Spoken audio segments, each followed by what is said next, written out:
लागी ना तुझ्या हाताला. म्हणजे नैसर्गिक विष तयार होतं ह्याच्यामध्ये, त्याच्यामुळे ना ते आपल्या शरीरासाठी चांगलं नसतं. आणि बॅक टू माय चॅनल. इथं ना आस्था आणि मी दोघी जण ना इकडे शेतात चाललो होतो खाली मोसंबीच्या बागेत. आणि जाता जाता पाहिलं तर रोडवरतीच नारळ पडले होते. तर म्हटलं आता घराकडे जाऊन कधी ठेवून येऊ म्हणून इथूनच आपलं पुलाच्या खाली टाकले. म्हटलं परत रिटर्न जाताना जाता जाता ठेवता येतील, घेऊन जाता येतील म्हणलं. आणि हवा इतक्या जोराची सुटली होती ना की काही समजत नव्हतं. तिथं जाताना सुद्धा भीती वाटत होती नारळाच्या तिथून. म्हणून आस्ताला इकडे साईडलाच उभा केली आणि मग मी लगेच पटकन नारळ घेऊन तिकडे टाकले. आणि आता आम्ही दोघीजण निघालो होतो. तर आज आम्ही दोघीजण कशासाठी निघालो माहिती आहे का तुम्हाला शेतात? तर आम्ही दोघीजण ना बटाटे लावण्यासाठी चाललो होतो. आता जे घरात आपल्या वापरासाठी जे बटाटे आणले होते ना, तर त्याला असे चांगले मोठे करे आले होते, कोंब आले होते चांगले त्याला. पण म्हटलं तर ते खायला तर चालत नाही म्हणून म्हटलं लावून घेऊया. आता तर तसं तर ॲक्च्युली हे मी सगळं बोलून पुढे शूट केलं होतं, पण वाऱ्याचा आवाजच इतका आहे की तुम्हाला नीट समजेल नाही समजेल म्हणून मी ते परत एकदा सांगितलं. आणि इथं असता बघा आमचे थोडेसे जे ना नखरे चालू होते जरा थोडंसं, काय म्हणत होती काय कोणाष्ट काही समजतच नव्हतं. आणि चेहऱ्याचे हावभाव बघा तिचे, तेवढ्या वेळात तिने एवढे हावभाव तिचे चेंज केले ना की काय विचारू नका. खाण्यासाठी आणलेले बटाटे होते ना, ते असे उगवून आले. ते म्हणजे आता ते खायला पण चालत नाही, खायचे नसतात ना घरी आलेले बटाटे.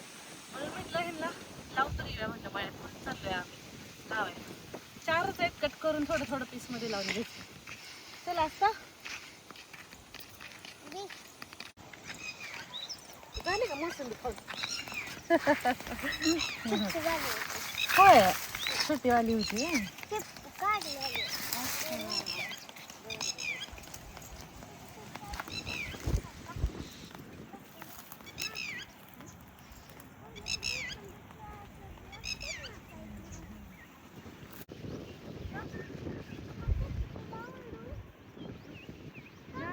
तिची अंडी असते तिथं का, आपण आले दिसतो म्हणजे कोरडायला लागते.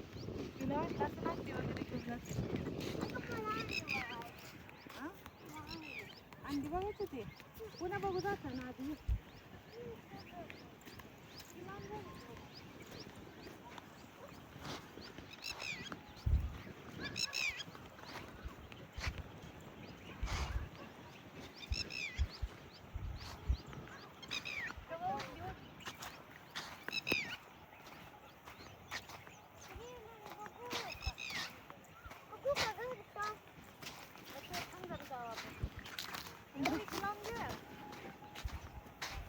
आता हे जे बटाटे दिसतात ना, तर आता ह्याचे लय मोठे कोंब आलेत बघा, आणि ह्याचे आहेत ना एकदम छोटे छोटे येते.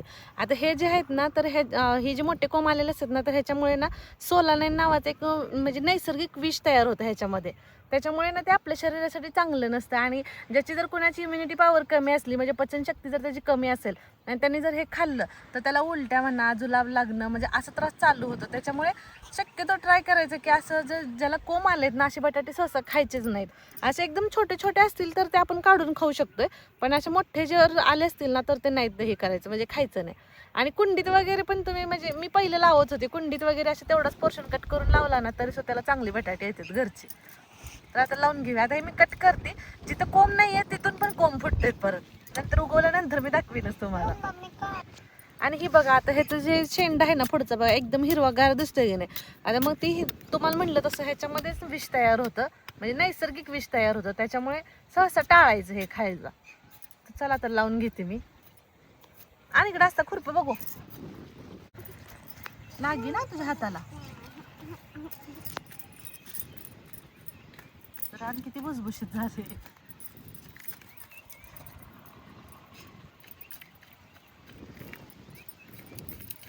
झाड उगतंय ना ह्याचं.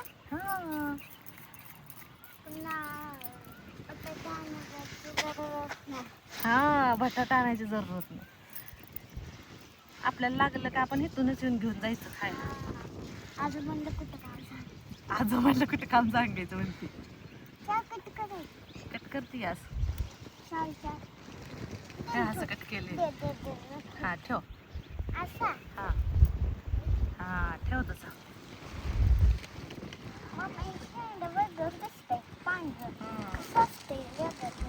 दरी ठेव.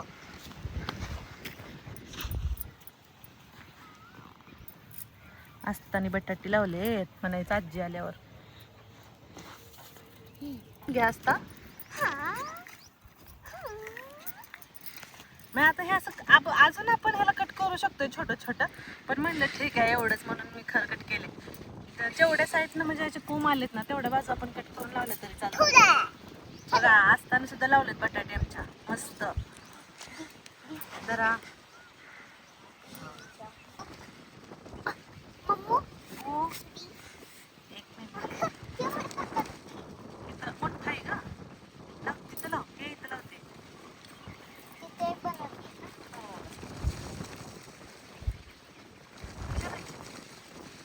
आता हे मुजवून घ्यायचं असं माती लावून.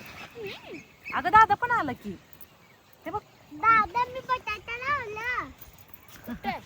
हे काय मीच लावले का बघ बघ बघ. हा, मुजवा लावा दादाचा बी हात. हा, तिथं पण आहे. उधर की सारी. सावकाश सावकाश पुढं पुढं नीट. हा बस ओय, बस बस बस. हा. मम्मा आता हे जो किती झाड उगतात. आता ही आपण 9 लावली ती ना, 9 येतात. हा. 9 9. नाही चला सगळं किती बघा.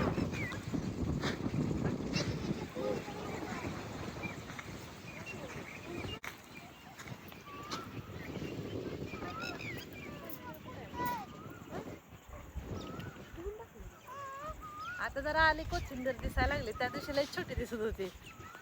आणि तसं तुम्ही सारखं म्हणतात आई पाऊस नाही का तुमच्याकडे, तर कसलाच पाऊस नाही. त्याच्यामुळे पण हे उशीर लय लागलाय उगवायला, जरा लवकर उगवलं असतं पावसामुळं. बघा आता किती दिवस झाले, आता आत्तीला जाऊन 3 आठवडे झाले. आम्ही ते आत्ती जायच्या अगोदर आम्ही लावलं होतं.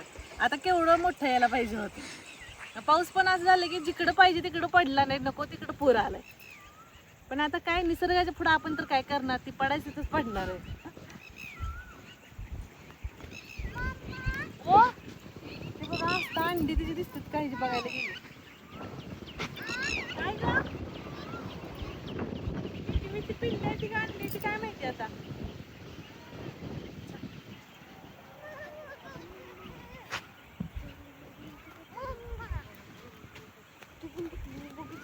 नाही बरं चला आपण जातो तिकडून बघून जाऊ. हाय का नाही? चला मग कसा वाटलं तुम्हाला आजचा ब्लॉग नक्की कमेंट करून सांगा. व्हिडिओ आवडला तर लाईक करा, शेअर करा आणि यूट्यूबला नक्की सबस्क्राईब करा. फेसबुकवर पाहत असाल तर नक्की फॉलो करा. चला भेटू परत. बाय. हा चला चल बघू कुठं आहे ती टीव्हीच्या सापडते.